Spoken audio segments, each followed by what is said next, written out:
સુરતના સચિન જીઆઈડીસી વિસ્તારમાં એક યુવકનું મોત થયું છે। યુવકને હાર્ટ એટેક આવ્યો હોવાની આશંકા છે। રાત્રે અચાનક અવાજ કર્યા બાદ યુવક ઉઠ્યો જ નહીં। મૃતક યુવકને કોઈ પણ પ્રકારની બીમારી ન હતી। મૃતક એક જ્વેલર્સમાં કારીગર તરીકે કામ કરતો હતો। પોસ્ટમોર્ટમ બાદ સાચું કારણ સામે આવી શકે છે।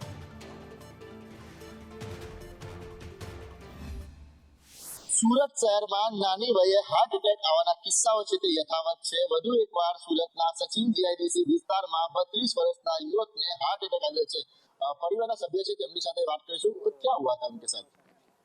बात कुछ नहीं हुआ, खाली सुबह चिल्ला रहा था वो, ऐसे हो गया। फिर क्या बोला उन्होंने? बोला था कुछ नहीं, सुबह बोल नहीं पाया सुबह।